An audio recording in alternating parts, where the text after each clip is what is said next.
I had the chance to sit down with Meet Kevin and ask him a few questions about his ideas for California, specifically about his political platform. In case you don't know, Meet Kevin is running for governor of California. And as someone who lives in Northern California and invests in real estate here in California, his ideas matter to me, and I want to learn everything I can about what he plans to do to help shape California. Just a little background. The last video we posted here on this channel, we went over all of the ideas that Kevin has proposed so far. And while a lot of the ideas were very good and interesting, there are a few things that seem to be completely left out. Important things that I feel really should be discussed. Number one, he talks to people about how to make money with real estate investing. Well, there's one issue.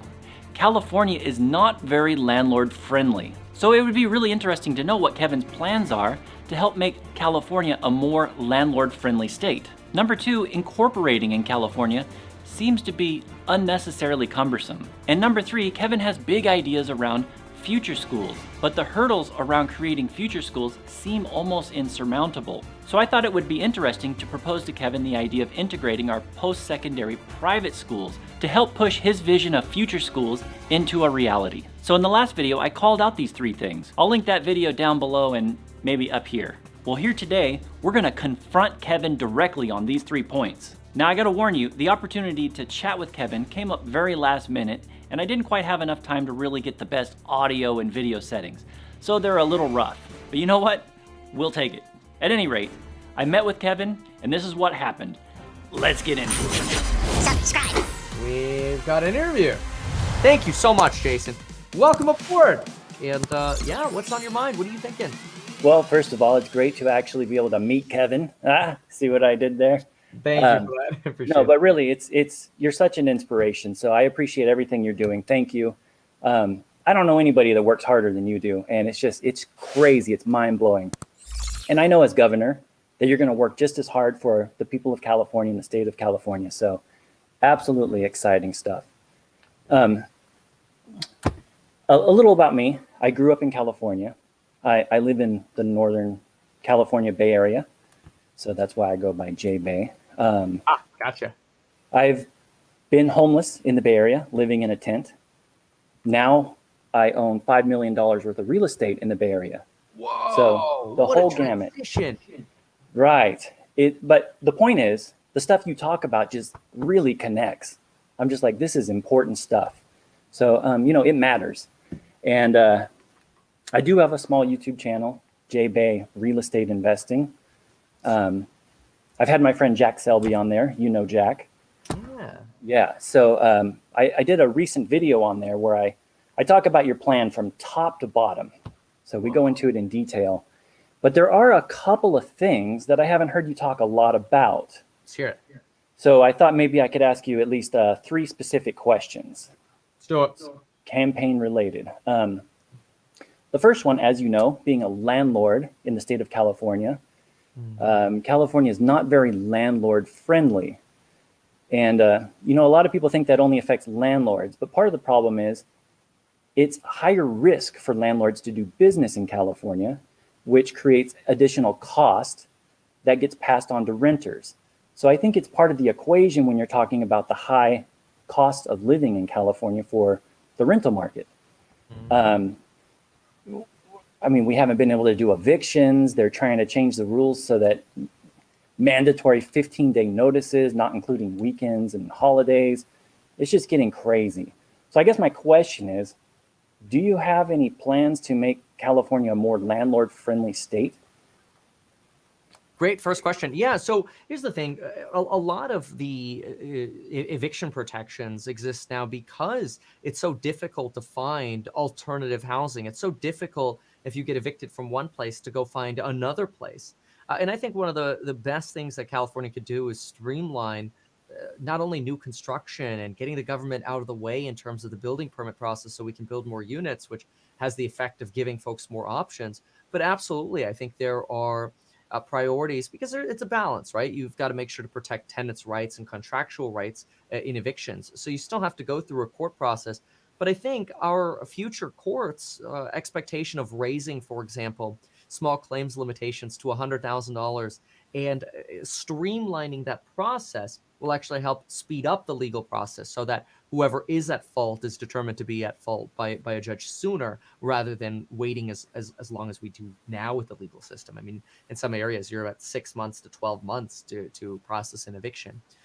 And there are legitimate cases where tenants have broken a contract. And there are also legitimate cases where tenants are being evicted and they shouldn't be getting evicted. But getting in front of a judge sooner is very important, but then also having more options for people. Okay, great. Thank you for that.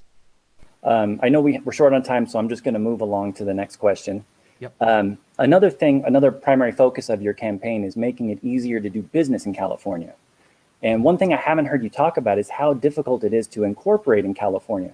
I think it's like, don't quote me, but like $900, $850 just to set up an LLC. That seems like that's a lot, right? And another thing is we haven't updated the entire process. It's still like you're doing business in the 1950s. They want you to put your address.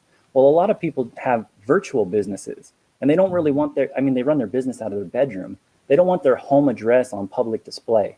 Seems like that whole process is in need of an overhaul. What are your thoughts? Yeah, I agree with that. I think it's silly that they don't allow you to do postal mailboxes, for example, PO boxes. So what a lot of people do is they get like the USPS box, and then they use that address anyway because it doesn't show up as a PO dot. Yeah, I think that's very antiquated, very antiquated. And I agree with you. I think a lot of the processes for signing up and making things actually happen in California are very old and slow. I want to change a lot of that over time with what I call a One California app, where you could really do a lot of these things, whether it's your statement of information for an existing business or even creating a new business through an app. Now, there are many cases where you want to hire a CPA or an attorney to help you set up certain corporations, and that obviously is a fee that they should charge.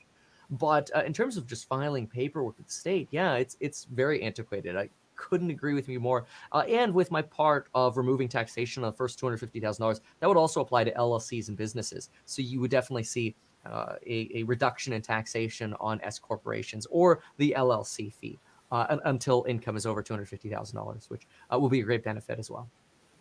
Understood. Okay, and let me just move along to the third question in honor of time. Sure.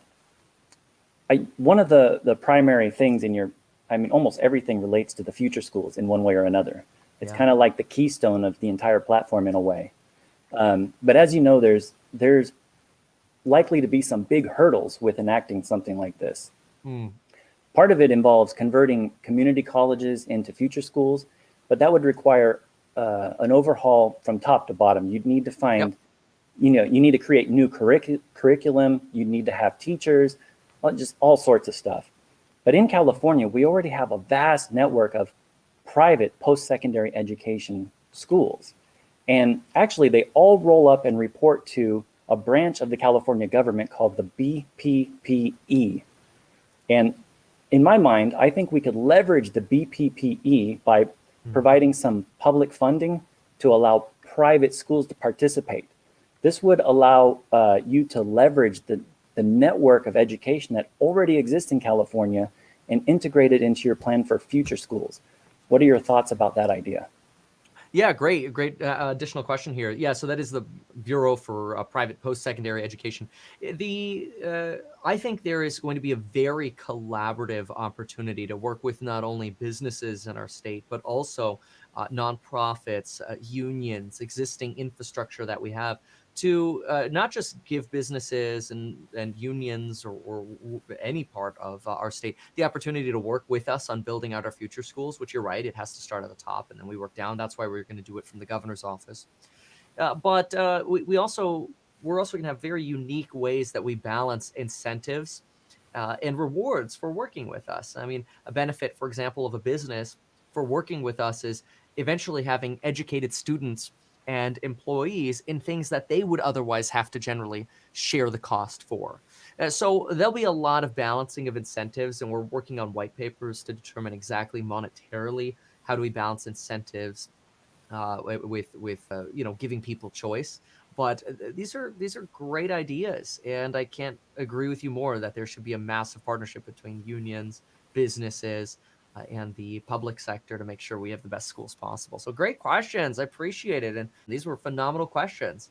Excellent. Appreciate your time, sir. And I do hope to see you at a campaign in Northern California. It's coming. Stay tuned. All right. Make sure to download the Meet Kevin app, and you'll get a notification when we head that way. Will do. Thank you, sir. Good luck. Thank you. Bye. Wow, I came into that with such short notice, I really didn't have time to think through what I would say. But I think it turned out all right. Let me know what you thought down below. Also, let me know if you thought Kevin had good answers to these questions. I really want to hear your thoughts on this one. I gotta say, that was a tremendous honor to be able to interview Kevin.